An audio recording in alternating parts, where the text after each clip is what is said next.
Mesdames et messieurs, chers collègues, je voudrais avant toute chose remercier le professeur Gautret pour le bel accueil qu'il nous a réservé. Remercier, c'est une coutume, mais en même temps c'est un plaisir, en l'occurrence les organisateurs de ce colloque. J'ai moi aussi une pensée pour le professeur Amandine Meki, puisque c'est à elle que je dois d'avoir été convié à vous entretenir ce matin. Non sans cependant vous manifester, vous exprimer ma gêne, puisque la supercherie ne va pas tarder à être dévoilée. J'avais initialement prévu, comme je l'expliquais hier à nos collègues, à l'invitation du professeur Amandine Meki, de vous entretenir des modes alternatifs de règlement des différends dans un secteur et une époque que je connais bien, c'est-à-dire la Scandinavie médiévale. C'était sans compter sur le professeur Amandine Meki et son souhait de me confier, sans m'en avertir, l'introduction historique de ce beau colloque. C'est la raison pour laquelle, finalement, cette petite introduction pourrait fort bien s'intituler « Les barbares du Nord seraient-ils de retour ? Variation archaïque sur la place du juriste face au numérique et aux marques ». Qu'on se rassure, je ne prendrai pas le prétexte d'être au Canada et d'évoquer les Vikings pour aborder l'hypothétique découverte de l'Amérique par ces barbares venus du Nord. Je demeurerai bien évidemment dans le cadre du droit. Dans le projet de loi de programmation pour la justice, en effet, le gouvernement français se propose d'engager une réforme courant jusqu'en 2022 destinée à rendre plus effectives les décisions des magistrats, à donner plus de sens à leur mission. Cet objectif, louable au demeurant, s'appuie sur deux axes. D'abord celui des modes alternatifs, ensuite celui de la justice digitale. La mise en œuvre de cette justice plurielle pose la question de la place que les professionnels du droit occuperont à l'avenir. Car si d'un côté, le projet de loi favorise le développement des conciliations, médiations et autres arbitrages sous la responsabilité de personnes physiques respectant les obligations d'impartialité, de diligence, de compétence et de secret, bref, des personnes vraisemblablement parées des atours du juriste. D'un autre côté, le recours à des algorithmes pour le traitement des dossiers les plus répétitifs et les plus simples, ce qui ne nécessite que l'évaluation d'un dommage, prend le risque de les laisser sur le bord du chemin judiciaire. La justice plurielle, et notamment la justice digitale, se prétend pourtant favorable aux professionnels du droit. Comme le rapportait en février 2018 Jean-Marc Sauvé, alors vice-président du Conseil d'État, elle favoriserait le recentrage des juges sur les dossiers pour lesquels leur expertise apporte une plus grande valeur ajoutée. Le but principal d'une telle réforme apparaît finalement de restaurer la confiance que les justiciables portent à l'institution. Pour le dire le plus simplement du monde, la justice plurielle permettrait tout à la fois de limiter la part d'aléas judiciaires et de réduire l'arbitraire. Aléas, arbitraires, ne sont-ce pas là des défauts de longue date identifiés ? Que l'on se souvienne en effet des remarques acerbes que Rabelais portait au XVIe siècle à l'endroit du pauvre juge bridois qui, durant 40 ans, rendit plus de 4000 jugements en jouant au dé la solution judiciaire. Ce n'est pas tant que Bridois était ignorant, bien au contraire. C'est seulement qu'il appliquait à la lettre la locution latine « alea judiciorum », la chance des jugements, métaphore juridique en vogue à l'époque et connue de tous les juristes. Quant à l'arbitraire, il est qu'à se rappeler les remarques d'un Voltaire adepte de Beccaria, qui clamait « les peines sont arbitraires qui ne devraient pas, car c'est la loi et non pas l'homme qui doit punir ». La logique bureaucratique qui scie au monde des juristes depuis la fin du Moyen-Âge est en effet une logique documentaire. Elle consiste en le dépouillement et l'analyse du plus grand nombre de textes possibles. C'est cette masse harassante de travail qui contraint Bridois à tenter de trouver une échappatoire dans ces dés du jugement, quitte à nourrir l'aléa et l'arbitraire judiciaire. Mais à bien y regarder, toutes les justifications de la mise en œuvre de la justice plurielle sont anciennes et trouvent leurs échos dans l'histoire. C'est autant le cas de la justice prédictive que des modes alternatifs de règlement des différends qui disposent de leur propre perspective historique, comme il m'a été donné de le rappeler en d'autres lieux de concert avec le professeur Soraya Amandine Meki. Bien évidemment, on pourra objecter les limites du référent historique. Considérer par exemple que la justice prédictive n'est par essence pas le fait des professionnels du droit, mais de businessmen, de mathématiciens et de geeks, comme l'a fait remarquer récemment Antoine Garapon. Elle ne peut donc qu'être ancrée dans la modernité. On pourra aussi avertir que l'avocat évolue à présent dans un environnement concurrentiel, accentué par la mondialisation des échanges et de l'information. Et plus encore que la justice est entrée dans le champ de l'économique, à grands coups d'offres et de demandes, à grands coups d'innovation disruptive. On pourra enfin rappeler que la justice vit désormais sous le tribunal de l'opinion à travers une forme de vigilantisme des réseaux sociaux. Mais après tout, les magistrats français d'Ancien Régime n'étaient pas vraiment à l'abri de la vox populi. Toute proportion gardée, évidemment, il me semble donc que le regard que l'historien du droit peut se porter sur la justice plurielle peut se révéler, peut éclairer la contextualisation sur cette justice et sur les réformes afférentes. Je reconnais qu'il sera surprenant d'oser la comparaison entre ces dernières et ce que l'on sait de la Scandinavie médiévale. Ce qui frappe pourtant la rencontre de la société scandinave du Moyen-Âge, c'est son attachement au droit. Les amateurs d'antiquité du Nord se souviennent en effet d'un adage célèbre qui émerge ici ou là des fameuses sagas islandaises. C'est par la loi qu'on édifiera un pays et c'est dans l'illégalité que ce pays périra. La présence continuelle du droit dans les sources islandaises a été considérée comme un marqueur des mentalités propres à cette nation bien singulière. Si Georges Dumézil, l'immense mythographe, parlait des Islandais du Moyen-Âge comme d'un peuple de juristes nés, Régis Boyer, grand philologue, évoquait leur amour immodéré pour la législation et la jurisprudence, un goût, je cite, amoureux de l'ordre et cette aversion pour l'anarchie qui ne peuvent être révoqués. Soit. La formule est belle, mais probablement exagérée. Il n'empêche que nos vikings islandais se sont posés les mêmes questionnements sur l'art de prévoir le bon et le juste, sur l'arbitrage du juge, sur l'aléa judiciaire et surtout sur la place des professionnels du droit au sein des évolutions sociétales. Un regard rétrospectif sur le Nord médiéval pourra ainsi se révéler pertinent, sinon opportun, à tout le moins distrayant. Il interpelle notamment sur 2 points. D'une part, sur l'art des juristes médiévaux à prédire et à prévoir la solution judiciaire. D'autre part, sur leur place dans les modes de règlement de conflits. J'aborde donc brièvement le premier point de cette introduction, dire et prédire le droit, l'immanence de la décision judiciaire. Dans l'Occident du Haut Moyen-Âge, le monde des juristes est à la fois vaste et obscur, mais fondamentalement pétri d'interconnexions. Patrick Waalmald a ainsi montré l'association des professionnels du droit franc avec les juristes scandinaves ou avec les experts de la tradition germanique jadis révélée par Tacite. Les Rachinbourg, dont la tâche était de dire la loi et qui se sont perpétués dans les versions tardives de la loi salique, apparaissaient comme les dépositaires attitrés du droit et l'une des pièces maîtresses du tribunal public. Dans d'autres lieux, comme l'Angleterre, on rencontre une tradition analogue. Le respect du droit était garanti par des iudices ou par des lagemani, c'est-à-dire littéralement les hommes des lois. Les juristes islandais exerçaient une charge analogue comme garant de l'application locale du droit. Ils avaient pour fonction de dire le droit, jus dicere lögsagan précisément, c'est-à-dire de révéler la loi, comme l'illustre la fonction qu'exerçait l'un d'entre eux, le lögsögumaður, littéralement l'homme qui récite ou qui compte le droit.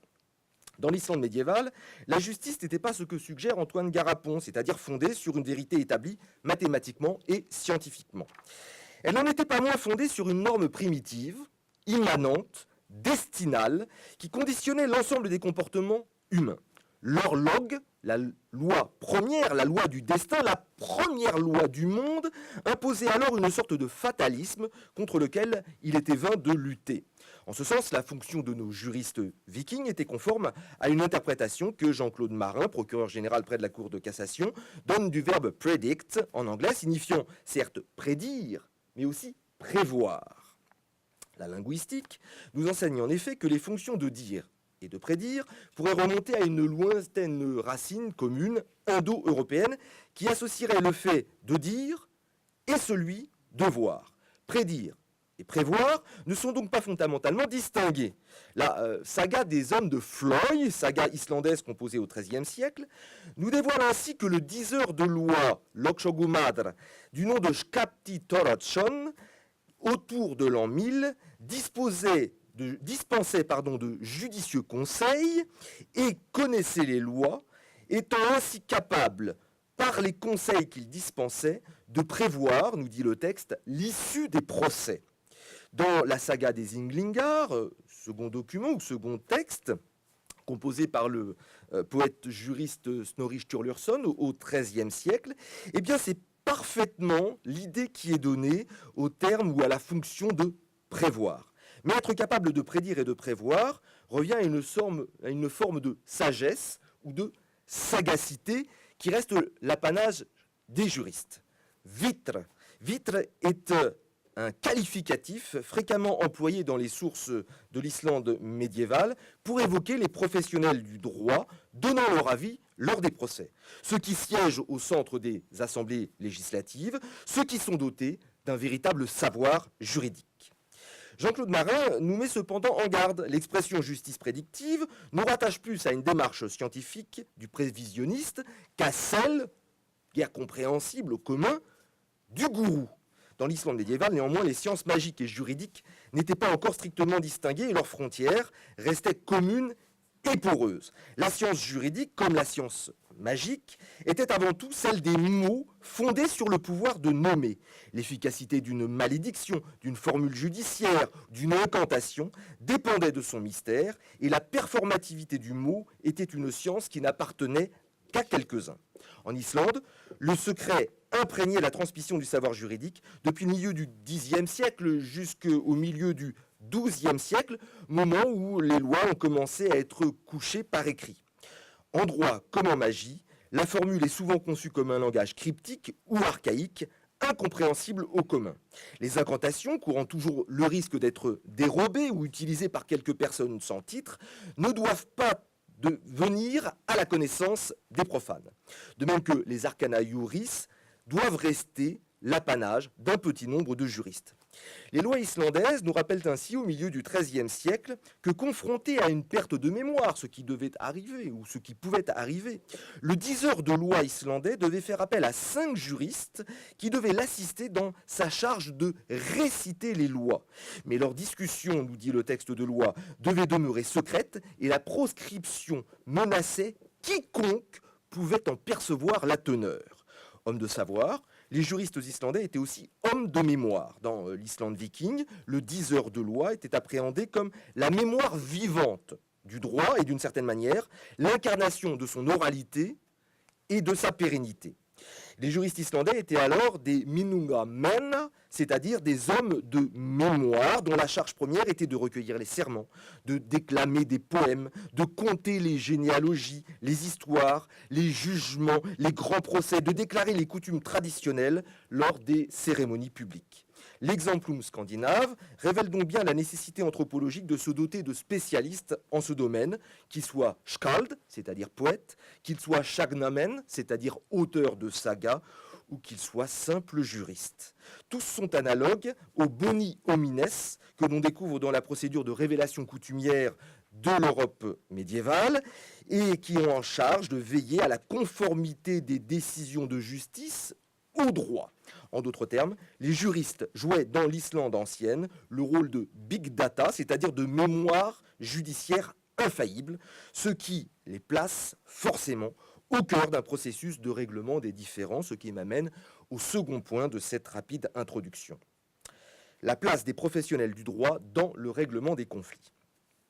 Je formulerai ici 2 remarques liminaires. D'une part, il conviendra de rappeler que logmen, les hommes de loi, logshogumen, les hommes qui récitent la loi, appartenaient à une catégorie d'individus que l'on appelait en vieil islandais les forspeken, c'est-à-dire ceux qui prennent la parole en premier lors des rassemblements publics, lors des séances législatives ou lors des procès. Mais en Islande comme ailleurs, la fonction des juristes ne se limitait pas à la seule charge de connaître la loi.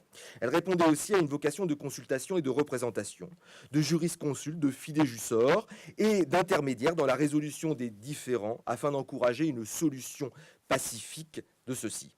En Scandinavie, comme dans l'Angleterre médiévale du reste, les juristes intervenaient souvent moins comme de véritables experts que comme des médiateurs entre le défendeur et le demandeur. Il ne faut donc pas chercher de distinction entre, d'un côté, ceux qu'on pourrait qualifier de legis doctores, des docteurs des lois, capables d'interpréter, capables de commenter la loi, et de l'autre côté, de simples praticiens. D'autre part, ce sera ma seconde remarque liminaire, c'est peu dire que les modes alternatifs sont une pratique généralisée au Moyen-Âge. Dans la France médiévale, puis moderne, les professionnels du droit, et particulièrement les avocats, s'en était fait une spécialité, d'autant plus que l'activité pouvait pour eux se révéler particulièrement lucrative. On pourra aussi évoquer cette pratique de l'arbitrage très largement répandue dans l'Orient post-byzantin, où l'institution des juges arbitres était particulièrement réglementée, particulièrement codifiée, les codes nous indiquant notamment que les arbitrages étaient irréversibles, ce qui n'est pas sans évoquer le célèbre US Arbitration Act de 1925. En Islande, la question de l'alternativité ne se pose cependant pas identiquement, puisqu'elle fonde plutôt un principe de règlement des conflits, les manifestations de la justice publique étant plutôt arrangé parmi les exceptions. Pour autant, la justice islandaise était dominée par un principe de pondération qu'incarnaient ce que les sources appellent les hommes de modération, Hoffmen, qu'incarnaient le plus souvent les juristes. Se manifeste à travers ces personnages et ces professionnels le jeu perpétuel des échanges réciproques, des dons et contre-dons chers à la sociologie du début du XXe siècle. S'entremettre dans un conflit pour en trouver une sortie heureuse était alors une pratique particulièrement répandue qui permettait de limiter les effets négatifs de la solidarité tout en préservant l'honorabilité des parties. Plusieurs indices laissent en effet supposer que la valeur d'un homme ne se mesurait pas dans l'Islande médiévale seulement à la capacité à venger un proche ou un allié, mais elle se jugeait aussi à l'aune de sa capacité à endiguer le flot des violences et à ramener la concorde. On est là au cœur d'un système vindicatoire mis en lumière par Raymond Verdier et que l'on retrouve chez bien des peuples premiers ou autochtones. Si la notion de pardon s'avère peu ou prou étrangère à l'Islande ancienne, les modes de résolution des différends sont plus fréquemment tournés vers la recherche d'une stabilité sociale que vers la quête de justice. C'est la raison pour laquelle les Islandais ont imaginé un système de règlement des conflits où cohabitent arbitrage, conciliation, médiation. C'est là que se situe le fameux Hjalfdoemi, ou l'acte de juger seul un différend. Alors, j'ai déjà eu l'occasion de m'arrêter sur cette procédure originale. Je pourrais, le cas échéant, y revenir au moment des questions. Je me contenterai simplement de rappeler que cette pratique a pour but de rechercher la conciliation, ou plutôt la réconciliation, chat, en islandais, plutôt que la punition, la modération, plutôt que la sévérité. Or, au sein de ces modes de règlement, le juriste tient une place de choix. Deux cas illustreront cette position centrale dans l'art de dire le bon et le juste.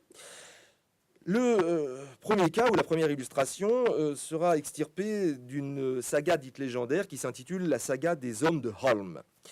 Elle nous conte que Thorfi eut le malheur de faire un enfant à la femme de Grimkel, le chef, qui était par ailleurs sa sœur. Le scandale de cet inceste fit grand bruit puisque la saga précise qu'il n'y avait maintenant peu de sujets dont on parlait davantage que du procès de Grimkel et de Thorfi.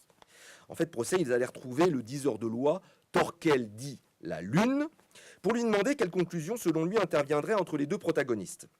Le juriste accepta de s'entremettre et, usant d'un pouvoir prédictif, manifestement, il semonça les protagonistes, prophétisant les désordres et les violences qu'engendrerait leur querelle s'ils ne se soumettaient pas à son conseil.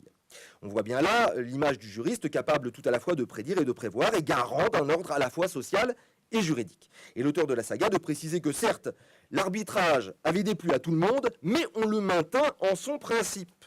L'autre illustration réside dans le processus de la conversion de l'Islande au christianisme qui se déroula entre les années 999 et 1000 et qui nous est conté par les sources comme une véritable résolution d'un arbitrage entre deux partis, le parti chrétien et le parti païen.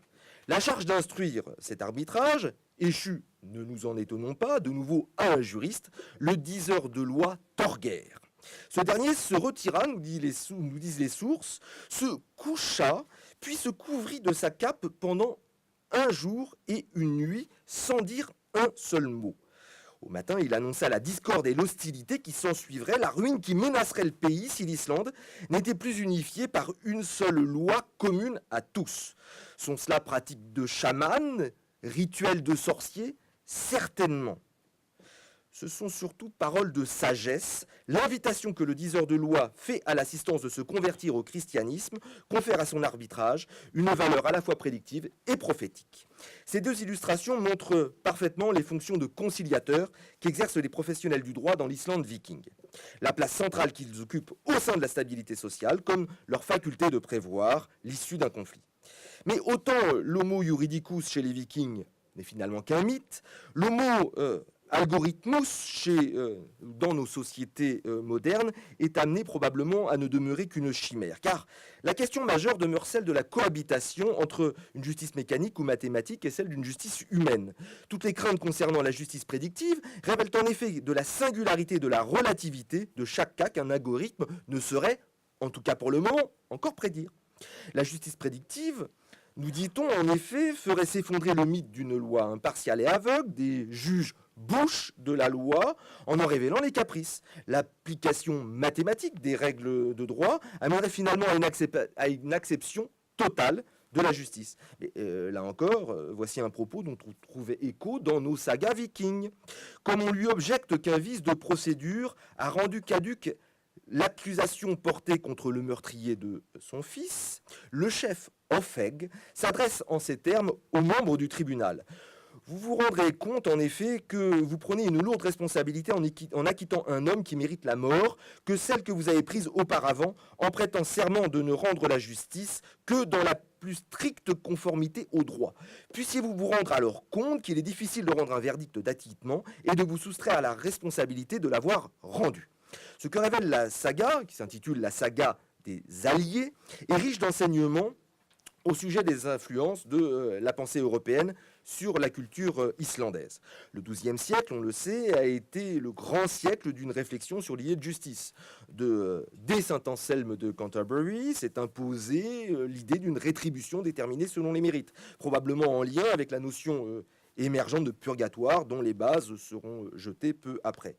Les clercs renouent alors avec l'idée d'une justice parfaite conçue dans le sillage d'Ambroise, d'Augustin comme imitatio Christi, voire comme imitatio Dei, d'une justice tournée vers l'idée classique de coercition à l'encontre des injustes. C'est dorénavant vers ce but que doit tendre la fonction de ius dicere. Désormais, les manifestations de la justice, à l'image de la justice divine, s'appuieront sur un équilibre entre sévérité et miséricorde, entre punition et pardon ou grâce.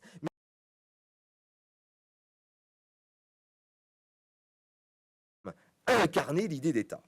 Au final, le spectre d'une main invisible semble souvent peser sur la justice prédictive, l'accusant de vouloir rejeter les spécialistes du droit hors du prétoire, comme on a accusé les marques, d'être fondamentalement opposés à la justice publique, voire même à l'État. Une telle supposition, forcément provocante, trouve tout de même son sens à la lumière des bouleversements que la société connaît de nos jours. Voici maintenant près de 20 ans qu'Albert-Louis Dupont-Villemin s'interrogeait déjà sur la justice, victime selon lui des mirages de la métaphysique, en attribuant une valeur transcendante à des normes qui ne sont finalement que le produit des rapports de force. Ne réinventons pas les peurs de l'an 1000, semonçait récemment Jean-Claude Martin en indiquant la complémentarité du rôle traditionnel du juriste et de l'apport d'une approche algorithmée du droit. Mais il y a bien longtemps que l'an 1000 ne fait plus peur, tant on sait que les terreurs millénaristes, comme la fin prochaine de l'aléa judiciaire, relèvent souvent du fantasme. Et l'avènement des legal tech n'est pas nécessairement synonyme de progrès, tant bien des questionnements d'aujourd'hui, nous l'avons vu, existaient déjà hier. Je vous remercie.